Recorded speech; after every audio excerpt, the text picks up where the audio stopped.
I rented a secluded cabin in the woods of Oregon to work on my book.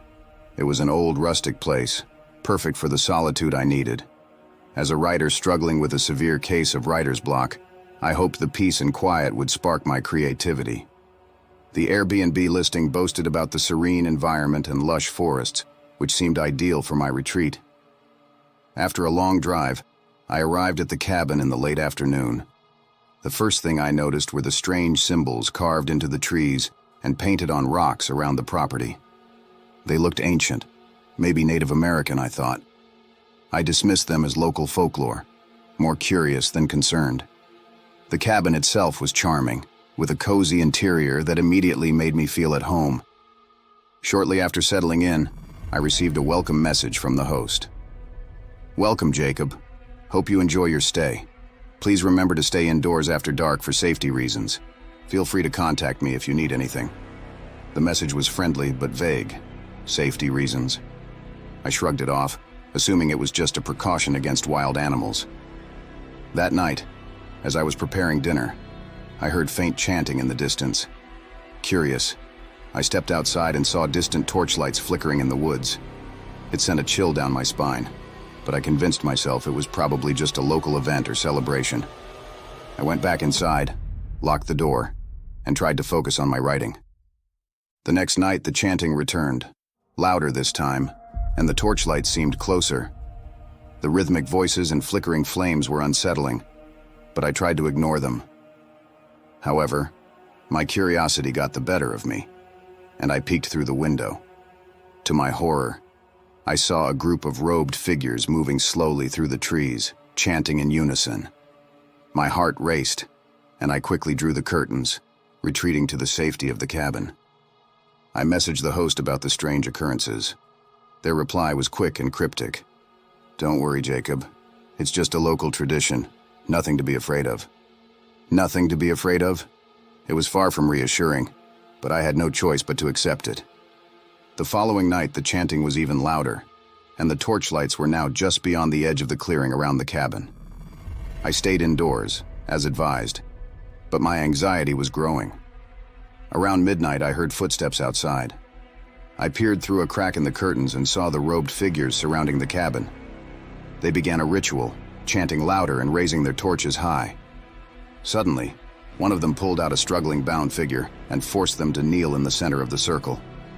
I watched in horror as a makeshift altar was set up, and the chanting reached a fever pitch. Before I could react, the robed leader produced a knife and, with a swift motion, sacrificed the victim. I stumbled back from the window, my mind racing. I had to get out of there. I grabbed my phone and called the host, my voice trembling as I recounted what I had seen. The host's response was disturbingly calm. "It's part of our tradition, Jacob. Please stay calm and stay indoors." Terrified, I decided to leave. I packed my things and rushed to my car, but the road was blocked by fallen trees. It was deliberate. There was no way it was a coincidence. Desperate, I tried to start the car, but it wouldn't start. Someone had tampered with it. I was trapped. I returned to the cabin, barricading myself inside. I noticed a trapdoor under the rug in the living room leading to a hidden basement. With no other options, I descended into the dark, hoping to find a way out, or at least some place to hide. The basement was filled with cult artifacts, masks, robes, books with strange symbols, and an altar similar to the one outside. Panic set in as I realized the cabin wasn't just a rental. It was a sanctuary for the cult's leader. I had stumbled into their sacred ground. I needed to find a way to escape before they returned. Hours passed, and the chanting resumed above me. I could hear them searching the cabin. I stayed as quiet as possible, praying they wouldn't find the trapdoor. I noticed a small window high up on the basement wall, just big enough to crawl through. Gathering my courage, I climbed up and squeezed through the window, dropping into the cold night air outside. I ran through the woods, following the faint trails illuminated by the moonlight.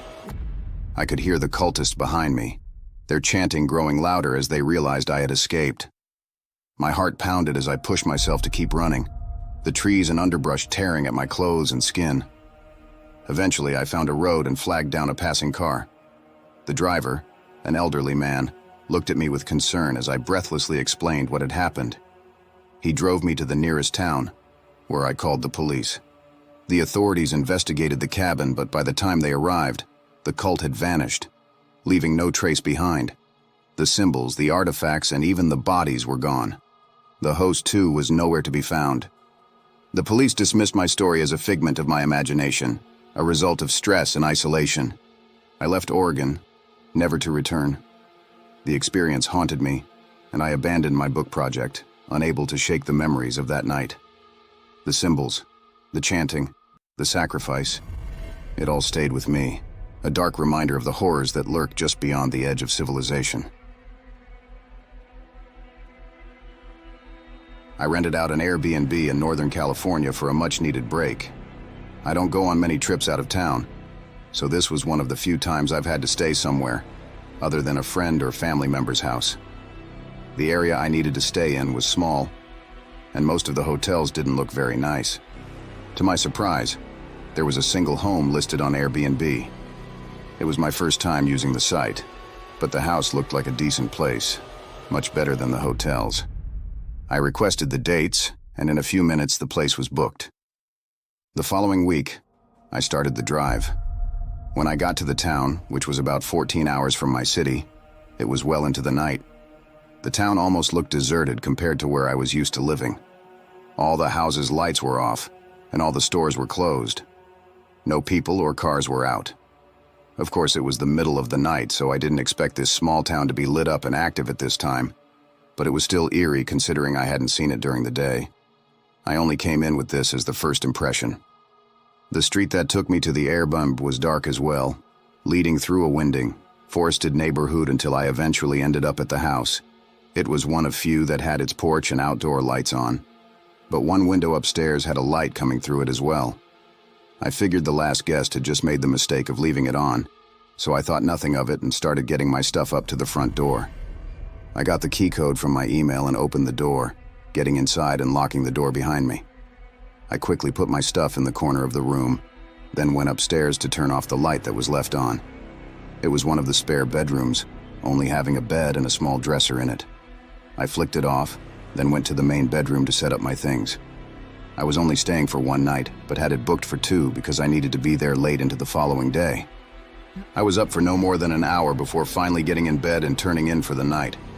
I rested my eyes and tried to sleep, but was laying awake for a long time. I sat up quickly, hearing a thud run through the walls of the house.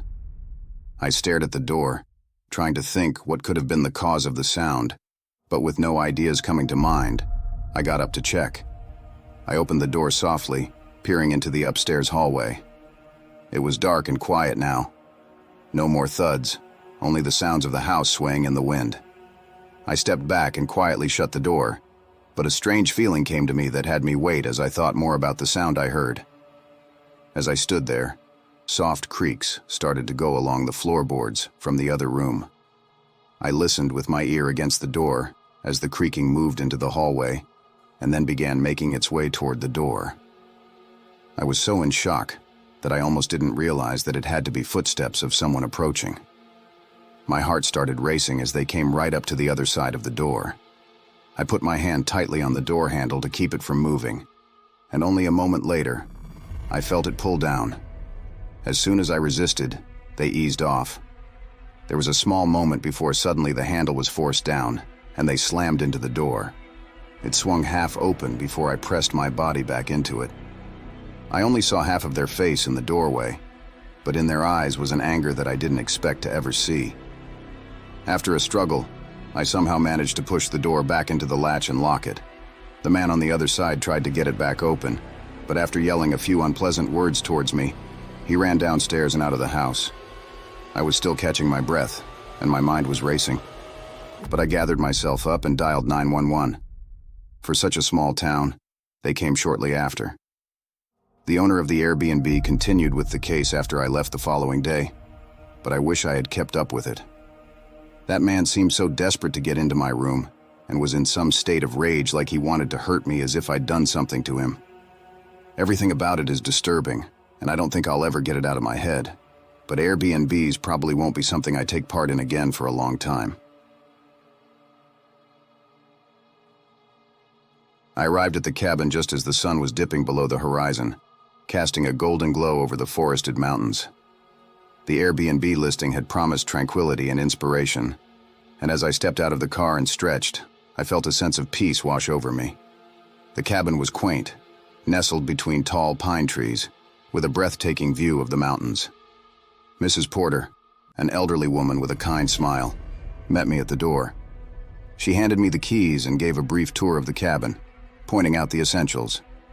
As we stood on the porch, she gestured towards a patch of trees. "There's an old house down that way," she said, her voice dropping to a whisper. "It's abandoned and unsafe. Best to stay away from it." I nodded, promising to heed her warning. After she left, I unpacked and settled in, excited to start my writing project.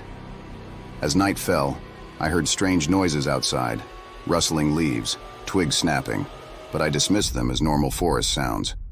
Exhausted from the drive, I went to bed early, unaware of the unease that would soon creep into my stay. I woke early, energized and ready to write.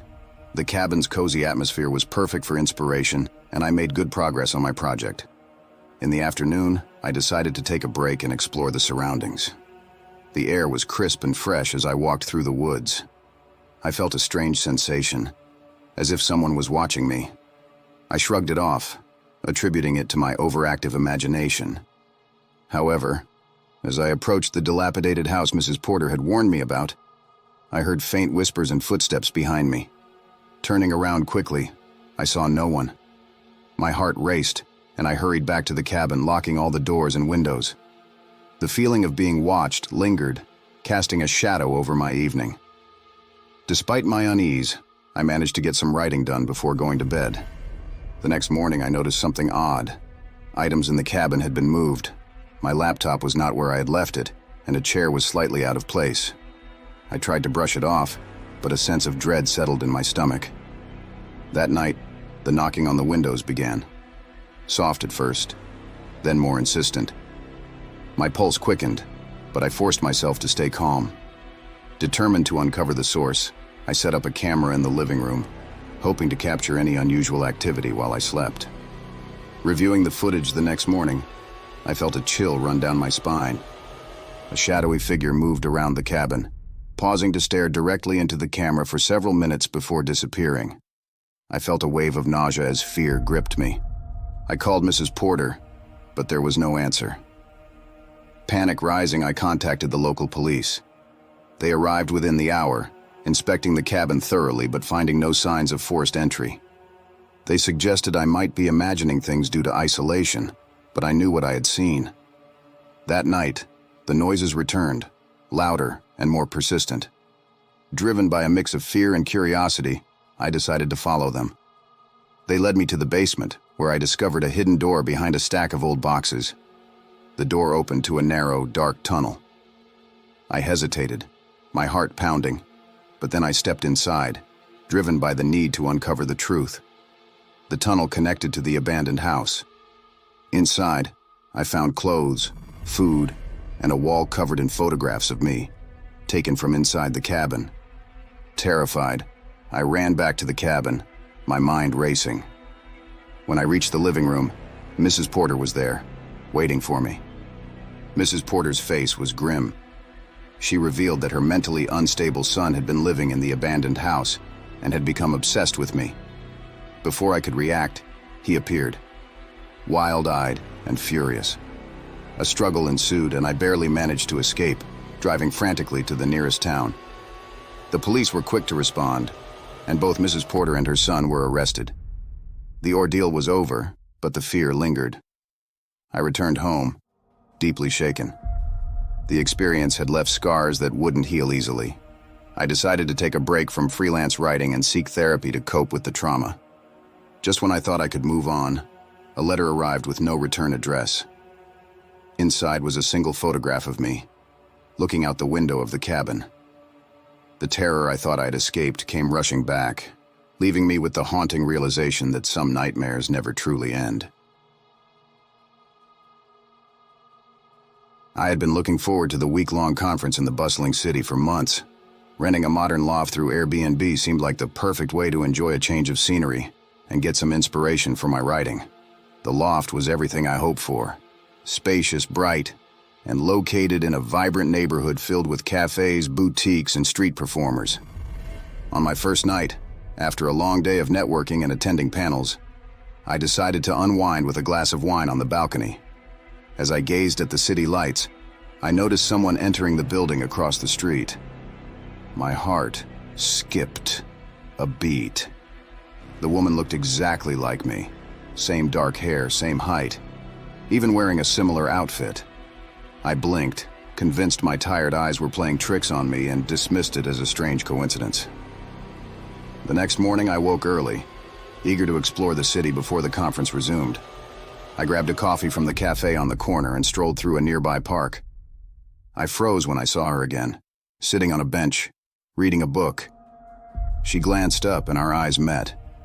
A chill ran down my spine. The resemblance was uncanny. I turned quickly and walked away, feeling unnerved. As the days went by, I began to see the doppelganger more frequently.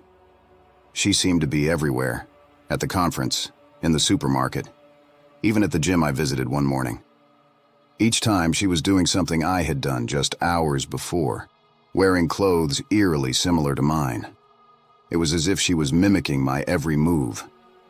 My unease grew. I started receiving strange messages and calls meant for her, containing cryptic and threatening content. One text read, "You can't hide forever. We know what you did." Another voicemail warned, "Leave now, or face the consequences." My attempts to explain the situation to my friends were met with skepticism. They suggested I was overworked and stressed.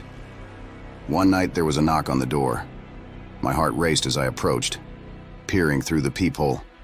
No one was there, but a package lay on the doormat. I brought it inside and opened it with trembling hands. Inside were photos of me, taken from a distance, capturing me doing everyday activities. There were pictures of me walking to the conference, sitting in the cafe, even lounging in the loft. Panic set in. Someone was stalking me. Desperate for answers, I confronted the building manager. I described the doppelganger and the unsettling occurrences. The manager looked puzzled and assured me that no one else resembling me was staying in the building or the neighborhood. He even offered to check the security footage, but found nothing unusual. That night, the doppelganger appeared inside my loft. I was brushing my teeth when I saw her in the mirror, standing behind me, mimicking my movements exactly. I spun around, but she vanished.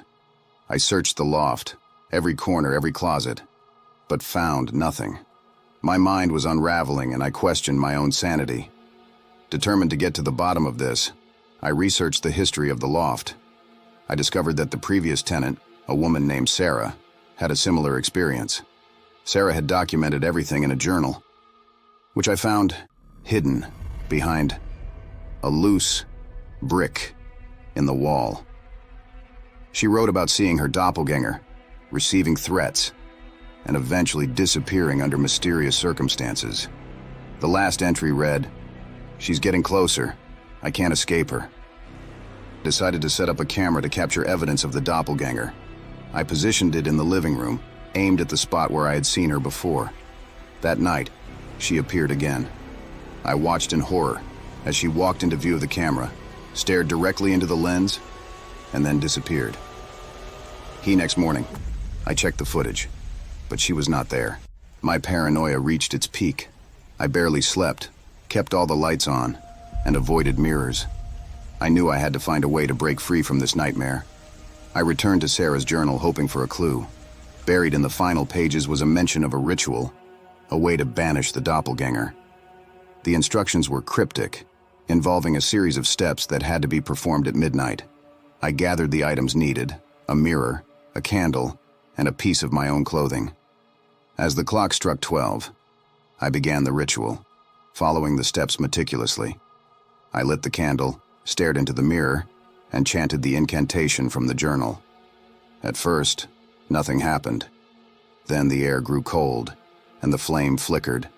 The doppelganger appeared in the mirror, her eyes filled with malice. My reflection warped, and she stepped out of the mirror, reaching for me.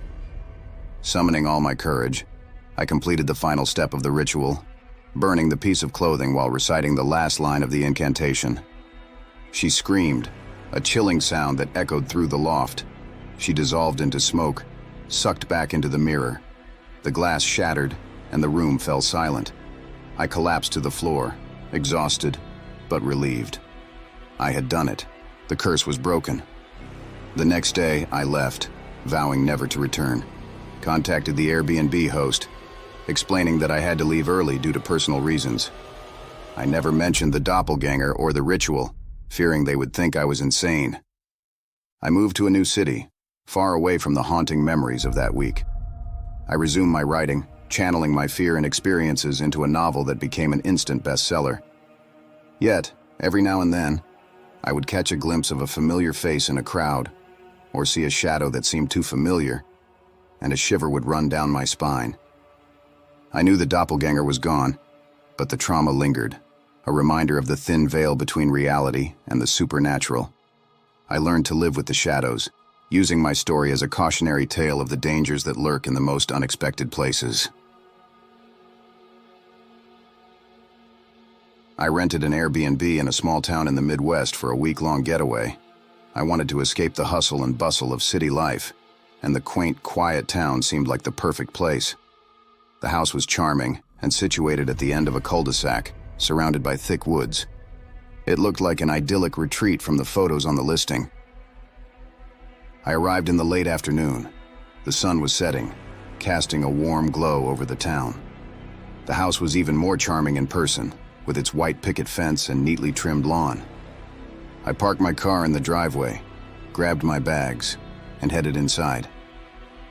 The host had left a key under the doormat, just as they had mentioned in the check-in instructions. The interior of the house was cozy, with rustic furniture and a fireplace in the living room. After settling in, I decided to take a walk around the neighborhood to stretch my legs and get a feel for the place. As I strolled down the quiet streets, I noticed an elderly man sitting on his porch next door.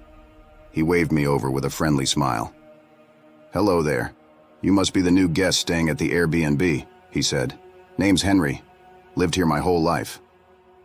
"Hi, I'm Alex," I replied, shaking his hand. "Yes, I'm staying here for the week.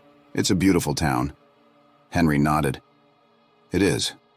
Quiet and peaceful, just the way we like it. Not many visitors come around here, though. You're one of the few." We chatted for a while, and Henry told me stories about the town's history and the people who lived there. He seemed like a kind old man, full of interesting anecdotes. But then, he mentioned something that piqued my curiosity. "You know, there's been some strange occurrences with that Airbnb you're staying at," he said, lowering his voice. "A few guests have come and gone, but some, well, they just vanished. No one knows what happened to them." I felt a chill run down my spine. "Vanished? What do you mean?" Henry sighed. "It's hard to explain. They checked in just like you did, but never checked out. Their cars were left behind, but they were gone. No trace of them." I tried to brush off the unease that was creeping up on me. "That sounds like something out of a horror movie," I said with a nervous laugh. Henry didn't laugh. "Just be careful, Alex. Keep your wits about you." I thanked him for the warning and headed back to the Airbnb, my mind racing with thoughts of the missing guests. I tried to focus on enjoying my vacation, but Henry's words lingered in my mind. That night I had trouble sleeping. Every creak of the house and rustle of the trees outside seemed amplified in the silence. I told myself it was just my imagination running wild, but I couldn't shake the feeling of being watched. The next morning, I decided to do some research. I visited the local library and looked up any news articles about missing persons in the town. To my surprise, there were indeed several reports of people who had disappeared over the past few years, all of whom had been staying at the same Airbnb. The cases were eerily similar. Guests checked in, but never checked out, leaving behind all their belongings. I returned to the house, my curiosity now fully piqued. I decided to take a closer look around the property. As I explored the backyard, I noticed a small shed tucked away in the corner, almost hidden by overgrown bushes. The door was slightly ajar and a padlock hung loosely from the latch. With a sense of foreboding, I pushed the door open and stepped inside.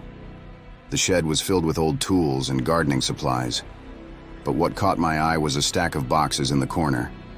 I opened one of the boxes and found personal items, clothing, toiletries, and even a few wallets.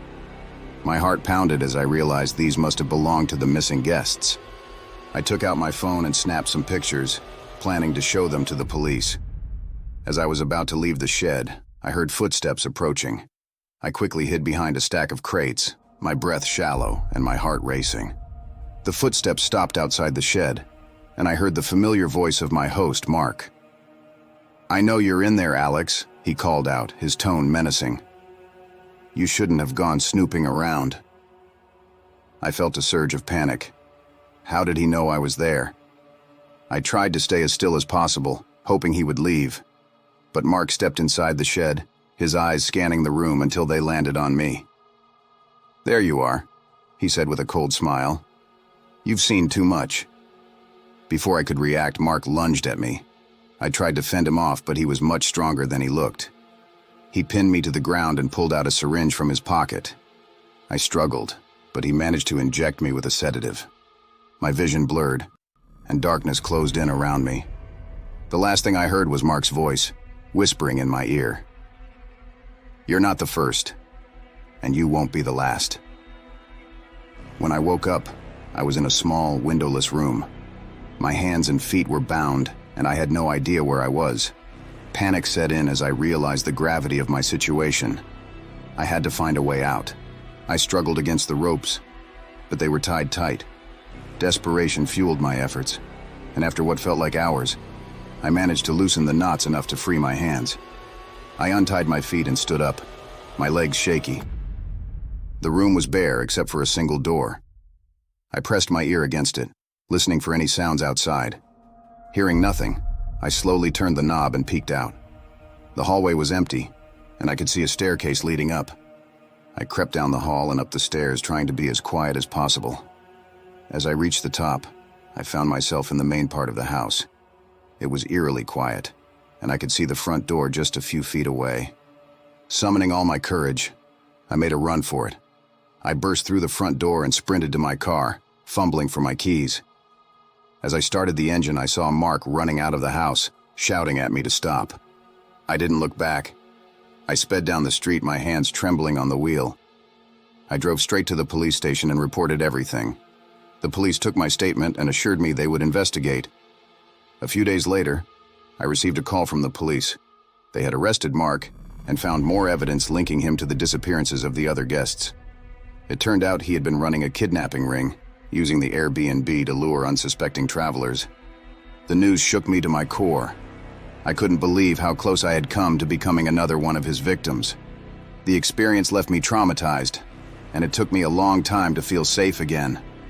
I never used Airbnb again after that. The memories of that week still haunt me, and I can't help but think of the other guests who weren't as lucky as I was. Henry's warning had been more than just a story. It had saved my life. My best friend Josh and I had been planning our weekend getaway for months. We needed a break from our stressful jobs, and the idea of renting a secluded farmhouse in the countryside seemed perfect. The photos on Airbnb showed a charming, rustic home surrounded by rolling hills and dense woods. It looked like the ideal place to relax and unwind. We arrived at the farmhouse on a Friday afternoon. The drive had been long, but the scenery was beautiful.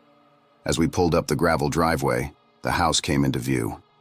It was just as picturesque as the photos had suggested. We parked the car, grabbed our bags, and headed inside.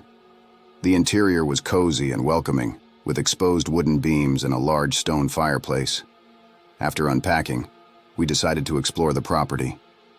There was a small barn out back, a chicken coop, and a sprawling meadow that led into the woods. The air was fresh, and the only sounds were the chirping of birds and the rustling of leaves. That evening, we sat on the porch with beers in hand, watching the sun set over the horizon. It was peaceful, and for the first time in weeks, I felt truly relaxed. As darkness fell, we headed inside to make dinner. The kitchen was well stocked, and soon the aroma of cooking filled the air. After dinner, we decided to watch a movie. We settled into the living room, and I noticed that our phones had no signal. "Guess we really are in the middle of nowhere," Josh said, laughing. "Yeah, but that's the point, right?" "No distractions," I replied, trying to ignore the slight unease I felt at being so cut off. The first strange noise came around midnight. We were halfway through our movie when we heard a faint thud coming from outside. Josh paused the movie, and we both listened intently. The noise didn't come again, so we shrugged it off and resumed watching. An hour later, just as we were about to head to bed, we heard it again, this time louder and closer. It sounded like something hitting the side of the house. We exchanged nervous glances. "I'll go check it out," Josh said, grabbing a flashlight.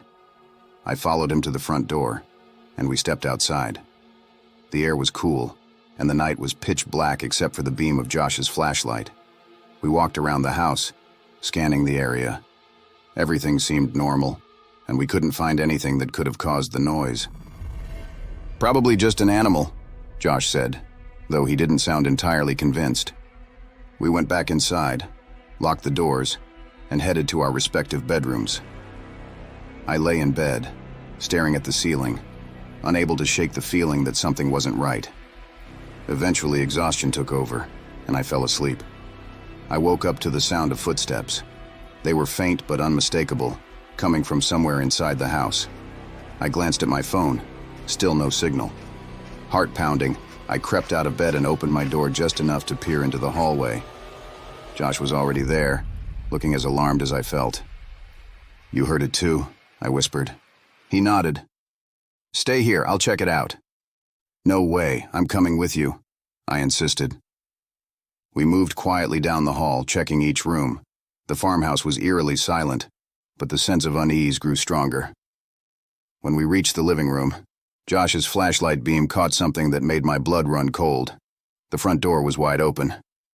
"We locked that," Josh said, his voice tight with fear. Before I could respond, we heard another noise, this time from the kitchen. It sounded like someone rifling through drawers. We ducked behind the couch, trying to come up with a plan.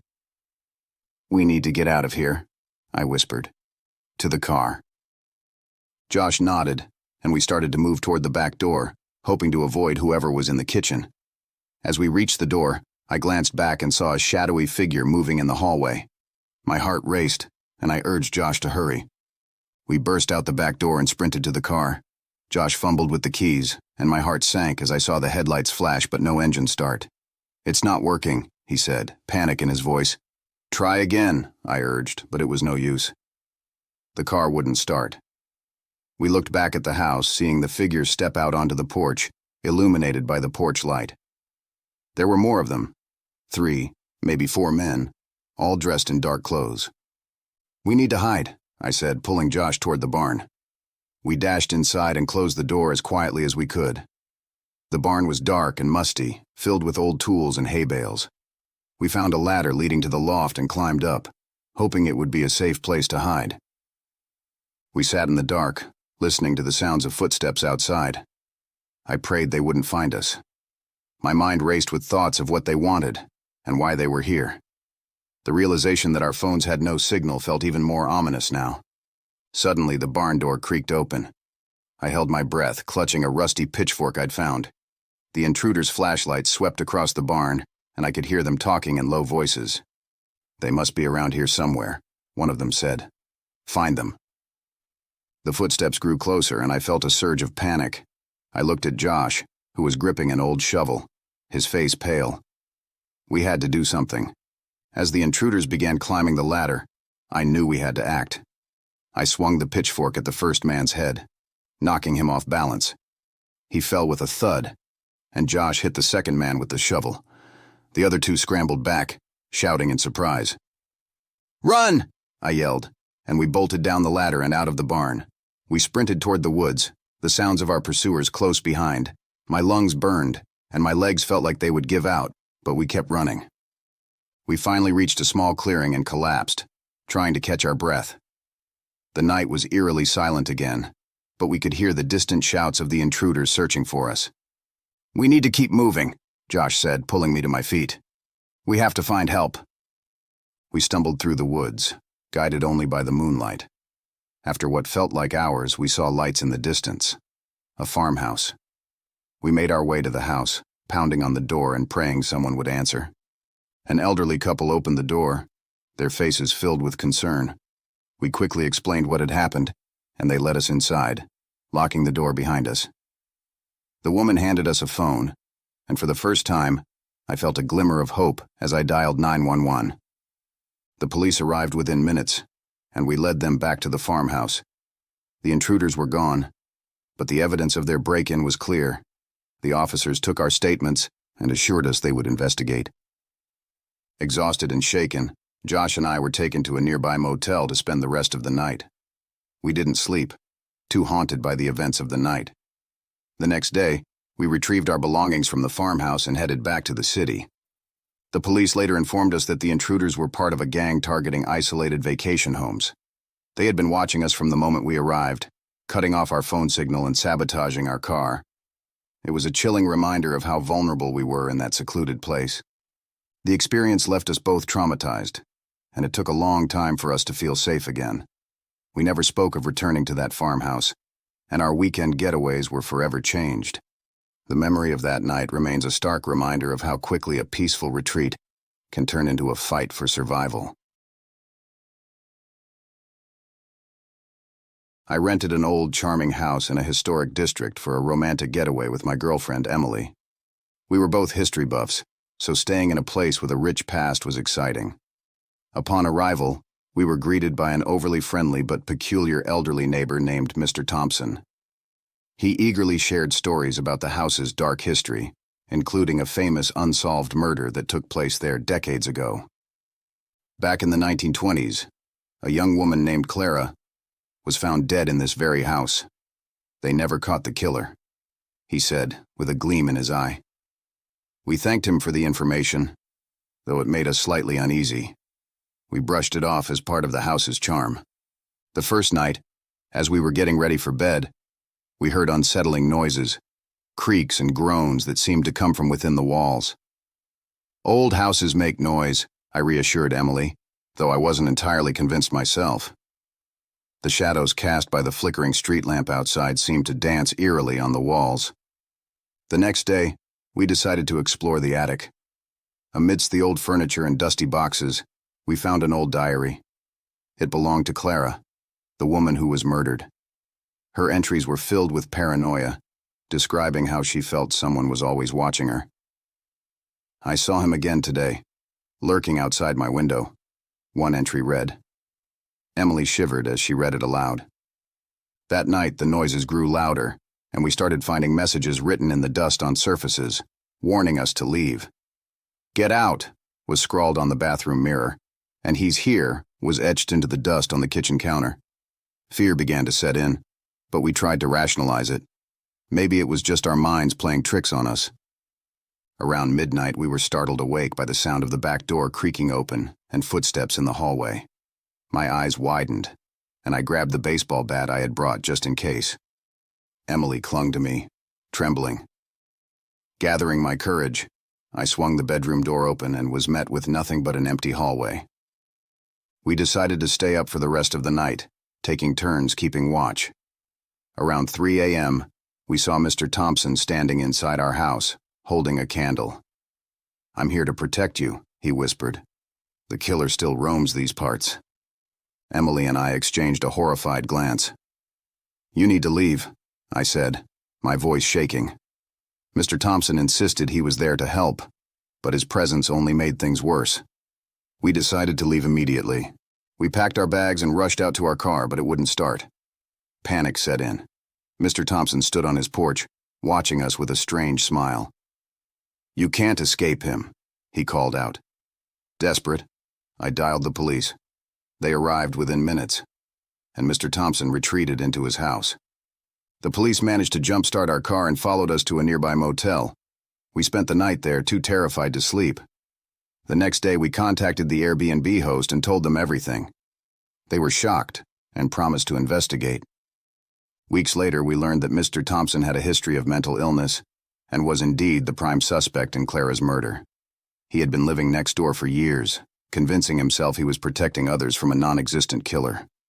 Emily and I never returned to that house, but the memory of that terrifying night still haunts us. The charm of history was replaced with a chilling reminder that some pasts are better left undisturbed.